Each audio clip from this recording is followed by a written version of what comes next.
Most parts of the country are under torrential rain today, including the capital Seoul. One death has been reported down in Jeollanam-do province and a series of flooding damage elsewhere. On the list of President Yoon's reshuffle of high-profile government officials is new Unification Minister nominee Kim Young-ho, among others, as the president looks to tighten his grip on the reform drive.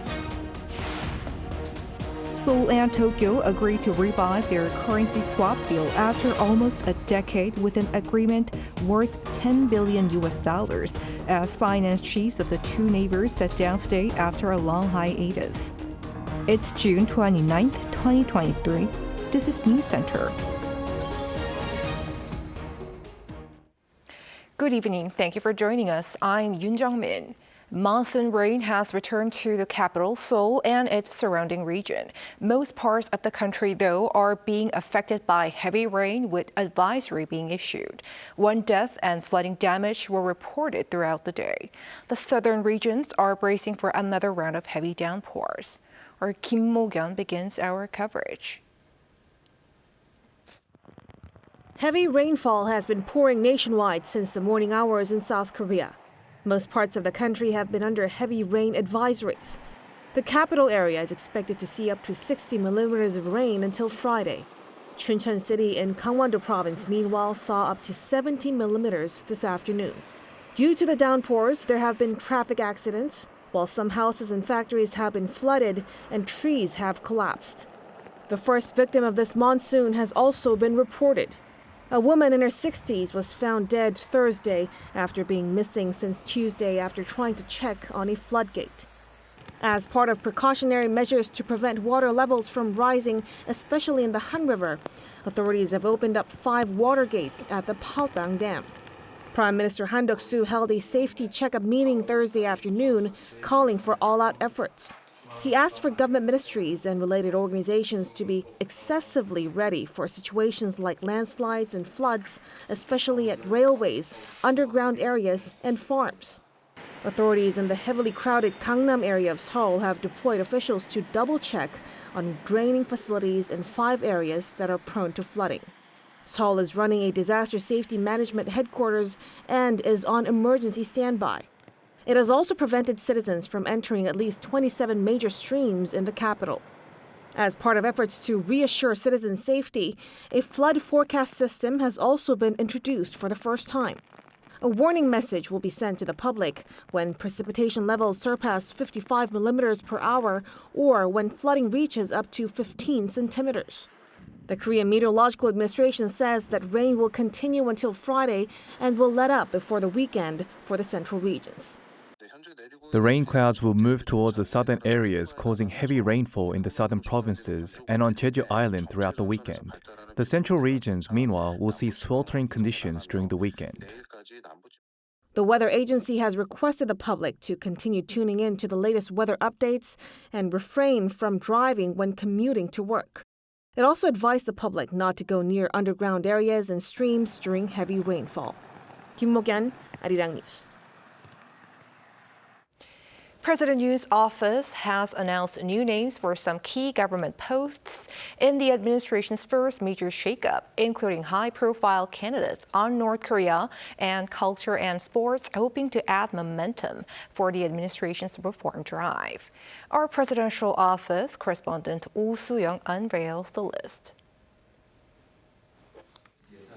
President Yoon Suk-yeol carried out his first major reshuffle of key government officials on Thursday, replacing 15 ministerial and vice-ministerial positions, hoping to gain momentum in pushing through his key state policies spanning inter-Korean relations to energy and labor reform. First, the administration announced its pick for Unification Minister who will handle inter-Korean affairs as Kim Young-ho, an expert in the field, as an academic and an advisor to the government, who pledged to do his utmost for a peaceful and orderly unification of South and North Korea. Current South Korean ambassador to Thailand, Moon Sung-yeon, will be his deputy. Another ministerial-level appointment is that of Kim Hong-il, with a legal background of around 40 years as a prosecutor and lawyer, as the Commissioner for Anti-Corruption and Civil Rights. Among the 13 vice-ministerial positions named, one standout pick is former Olympic weightlifting gold medalist Jang as the new Deputy Vice Culture Minister. Also notably, 5 key appointments were incumbent presidential secretaries, including the Secretary for Management Kim Ho-jin as First Vice Land and Transport Minister, with Park Hae-il as the deputy, expected to oversee housing policies. Also crossing over to the government are Park Sung-won as Vice Oceans and Fisheries Minister, In Sang-jun as the Vice Minister of Environment, and Cho Sung-kyung as the Vice Minister of Science and ICT. Emphasising the word consistency, senior Yoon officials told reporters that the secretaries were assigned to their respective government roles based on their deep understanding of the administration's major policy drives, indicating a clear desire for closer coordination. The cabinet shake-up was also seen by observers as a move to coordinate and prepare for next year's general elections as key officials repositioned themselves to enter the race. Other appointments include current ambassador to Vietnam Oh Young-ju as Deputy Vice Foreign Minister, among other deputy positions at the Finance, Startup, Labour and Agricultural Ministries. According to presidential spokesperson Kim Eun-hae, Yoon renewed his call to create a system based on common sense and fairness, asking the new appointees to break down corrupt relations and interest groups that harm public and national interest. As vice ministers can simply be named, they will take up their new roles from Monday, while the Unification Minister nominee will be going through a separate hearing and confirmation process. 오수영, Arirang News. Some of the 15 names announced today caught more attention than others. Unification Minister nominee Kim Yong-ho is known to be a hardliner when it comes to dealing with North Korea. And former weightlifter Jang was a rather surprise announcement. Or Kim Do-yeon tells us more. Unification Minister nominee Kim says he wants to lay the foundations for resolving the North Korean nuclear issue and improving inter-Korean relations. The professor of political science at Seongshin Women's University is a conservative hardliner on North Korean issues, but was once a leftist during his college days. But in a statement to the media on his potential new office on Thursday, he was very brief, saying all specific questions will be answered during his confirmation hearings. I will come up with unification measures based on liberal democracy and basic order, and work hard to gain a public consensus. According to presidential officials, Kim was nominated because he had already served as a presidential secretary for unification in the past and is currently involved with the Unification Ministry as chairman of its Unification Future Planning Committee. In addition, they explained that the decision to put a career diplomat, South Korean ambassador to Thailand Moon Sung-hyun, as his deputy comes as Kim is considered an outsider and the ambassador will help him get used to the ministry. Meanwhile, in a surprise move, an Olympic gold medalist and national icon, former weightlifter Jang, currently a professor at Yoon University, will serve as second vice minister for culture, sports, and tourism. The position oversees the ministry's sports and public engagement duties and is usually reserved for career civil servants. Jang will be just the third athlete appointed to the post. Following a retirement 10 years ago, she showed her willingness and desire to serve the public. I will work harder to help athletes fit into our society and make a positive impact on it. Since then, she's earned degrees in sports administration and taught at a university while also running a foundation for athletes needing financial support. According to an official at the presidential office, while the country's culture exports are doing well, and Culture Minister Park Bo-gyun is a former journalist, naming Jang was a move to boost the sports industry through the appointment of a respected athlete with administrative experience. Kim Do-yeon, Arirang News.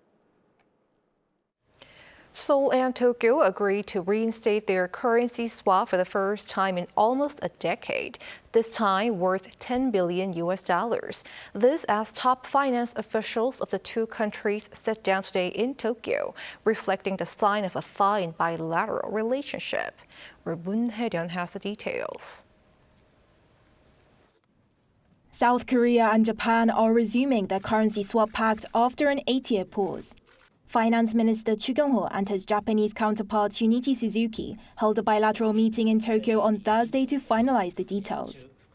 The amount set is $10 billion, relatively small in comparison to the $70 billion in 2011 before relations between the neighbors soured in 2015. However, experts say that this amount isn't set in stone. It's likely that they will continue to increase the amount as economic cooperation between the two countries continues to strengthen in the future. This comes amid improving diplomatic relations and with progress in other areas, such as with the restoration of both countries to each other's trade whitelists. Currency swaps between countries are typically agreements where currencies are lent for a certain period in times of emergency or to boost trade. This particular example secures dollar liquidity for South Korea, as Japan is set to provide US dollars. While there is no great need for South Korea to secure dollar liquidity, as its foreign reserves rank 9th in the world with a total of $421 billion as of May, this deal holds significance as it strengthens its financial safety net. It also holds a lot of meaning as it marks a resumption of monetary cooperation between South Korea and Japan after its expiration back in 2015. With this latest agreement reached between Seoul and Tokyo, watchers expect this to be a starting point for economic cooperation to flourish between not only South Korea and Japan, but also with the United States. 문혜련, Arirang News. The South Korean government spent 289 trillion won, or roughly $219 billion in the first half of this year. The Ministry of Economy and Finance on Thursday held a meeting on financial execution presided over by Second Vice Finance Minister Choi Sang-dae. While discussing the current status of fiscal execution, the ministry said fiscal spending exceeded 35 trillion won from a year ago. It added in the second half of the year, it will ensure that projects to stabilize people's livelihoods and stimulate the economy are implemented in a timely manner.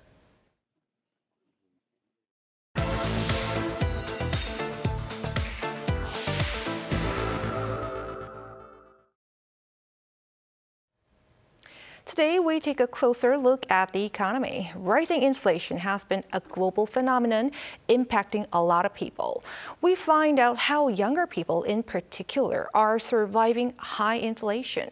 Our business correspondent Lee Dae-hyun joins us in the studio. Welcome, Dae-hyun. Good evening, Jang-min. First of all, how is the world coping with this higher inflation? Well, if you take a look at in America, over a third of all households, 38.5% in fact, have been finding it hard to pay their bills. Data released by the U.S. Census Bureau show that the equivalent of 89.1 million have said that they have been struggling between late April and early May. That's up from 34.4% a year ago. The UK, too, is suffering from a heavy consumer price rise, with the inflation rate staying at 10%. Food prices specifically increased by almost 20%, the highest rate in more than 45 years. Although some experts say inflation is coming down as is expected to fall over the next few years, that doesn't mean prices are falling. This actually indicates that the rising gap is starting to narrow, so younger people are tightening their purse strings, quite the opposite of the flex trend we saw a few years ago that was all about excessive consumption. I see. So what are young people doing now? Well, cash seems to making a comeback among millennials and Gen Zs. It's called cash stuffing, where people are only using cash instead of credit or debit cards. The stuffing part refers to cash being put into envelopes. You divide the cash between envelopes for each budget category, such as groceries, transport, and hobbies, and only spend what's in them.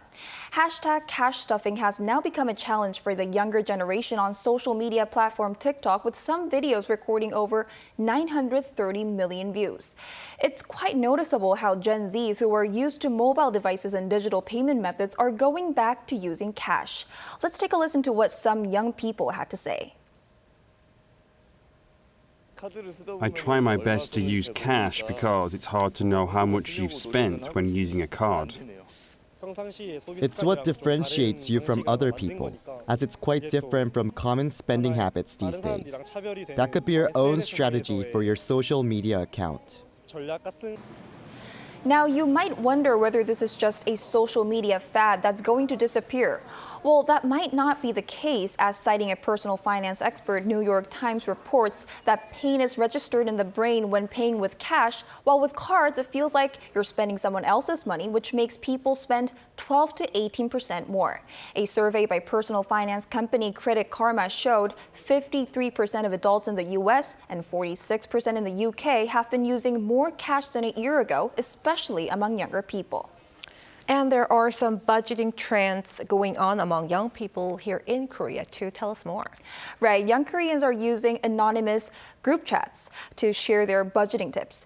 So they also send each other their daily spending and evaluate each other's budgeting abilities. Some are also taking part in a zero spending challenge, which they spend nothing in a single day and share their achievements on social media. These trends show how young people are tightening budgets together instead of doing it alone. They say it motivates them more and feels more like a challenge. Take a listen to what a consumer trend expert had to say. Now, it's important to know that these age brackets pursue joy in every activity. They don't have a sufficient amount of money, but they don't see this negatively or feel discouraged by it. Instead, they find fun ways to save money with their friends. However, some voice concern that this shows a rather depressing trend among millennials and Gen Zs. They say high inflation is making young people worried about their futures and that they feel the need to save money on small daily things like even a cup of coffee. This, meanwhile, is quite gloomy news for the government, which is actually trying to boost individual spending. The government plans to give out more discount coupons for domestic travel and gift cards to be used at traditional markets in order to recover consumer spending. All right, that's interesting but sad trend, I would say. Thanks for the report, Lehyun. My pleasure.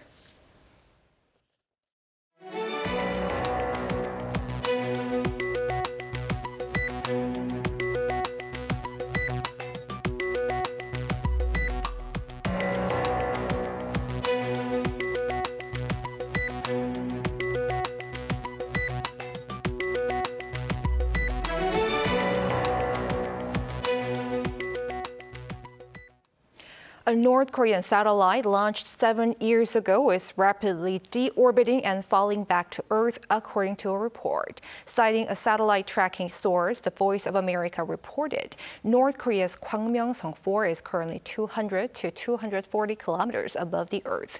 The satellite's descent is accelerating, falling a significant 250 kilometers in the past year and with a 100-kilometer drop in just the last 40 days. Experts estimate that it will re-enter the atmosphere in the coming days or weeks. However, due to its small size, it's expected to completely burn up on re-entry before reaching the Earth's surface. Kwangmyongsong-4 has been labeled a dead satellite due to its failure to operate. Back in April, President Yoon and his U.S. counterpart, Joe Biden, agreed to set up a separate bilateral consultative group to better deter North Korea's nuclear weapons ambitions. As a follow-up, the group's first meeting may take place in July. Our foreign affairs correspondent, Choi Min-jung, has more. Seoul and Washington are pushing to hold their inaugural nuclear consultative group meeting as early as next month. South Korea's ambassador to the U.S. Cho Hyun-dong told reporters on Wednesday that the allies have made progress toward holding the first meeting of the group. The NCG was formed by the leaders of the two countries under the Washington Declaration in April. U.S. officials said the NCG would allow Seoul to provide a certain level of input into planning and executing Washington's nuclear deterrence against North Korea's threats. Cho added that the two sides are sharing information and discussing countermeasures at every level, especially as the North declared it will launch a second spy satellite following the failure of its first attempt in May. The much speculated participation of Japan in the group is reportedly not being discussed. However, the ambassador hinted at a trilateral summit between Seoul, Washington, and Tokyo in D.C. The three countries are reportedly working on the schedule. Japanese media have recently reported that it is likely to take place as early as late August. On top of that, consultations between the three countries' military authorities on sharing real-time warning data on Pyongyang's missile launches are expected to be concluded soon. Back in November, the leaders of the three countries agreed to work toward sharing real-time data on North Korean missiles, calling it a major step for deterrence, peace, and stability. Choi Min-jang, Arirang News. South Korean actor Park Hae-il, who starred in Decision to Leave and Host, has been invited to join the Academy of Motion Picture Arts and Sciences. The organization, which hosts the Oscars, said Wednesday that it extended invitations to 398 individuals to join its ranks this year. Park is the only South Korean actor to make the list this year. Screenwriter Chung So-kyung, who wrote the scripts for several works by director Park Chan-wook, including Decision to Leave, was also invited to join. Among those invited as new members this year includes singer-songwriter Taylor Swift. Voting rights to the Academy Awards are given to the members who accept the invitation to join the organization.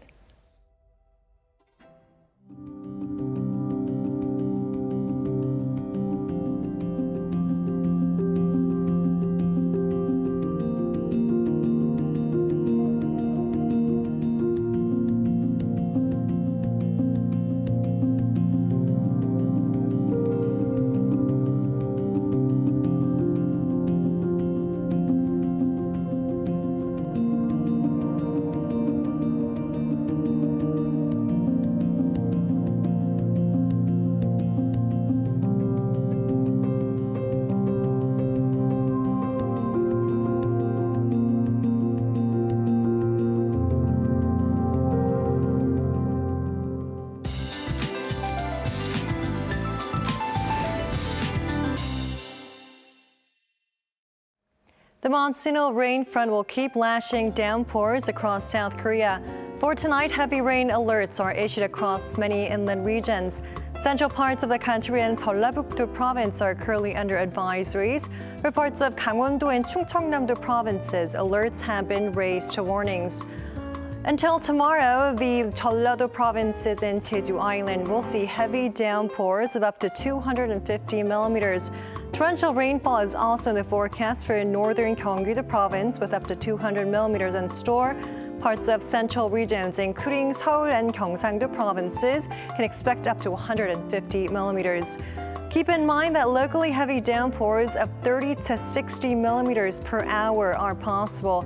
Excessive rainfall in a short period of time may lead to flooding and landslides. Please take extra precautions beforehand. Tomorrow, Seoul and Busan will be starting off at 23 degrees Celsius. Central regions will be sweltering for the daytime, while the south coast will be breezier. Highs in Seoul will get up to 31, Daejeon 30, Busan will be reaching 26 degrees. On Saturday, baking hot conditions are expected in Seoul with highs of 34 degrees. That's all for now, and here are the weather conditions around the world.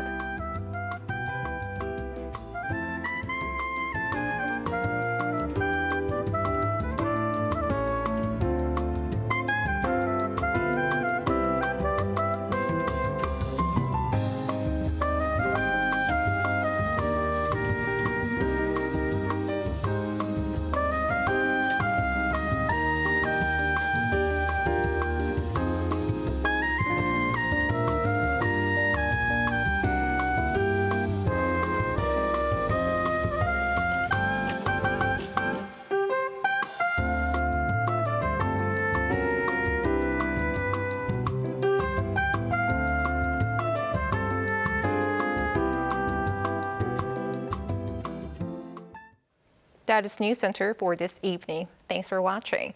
A panel session up next.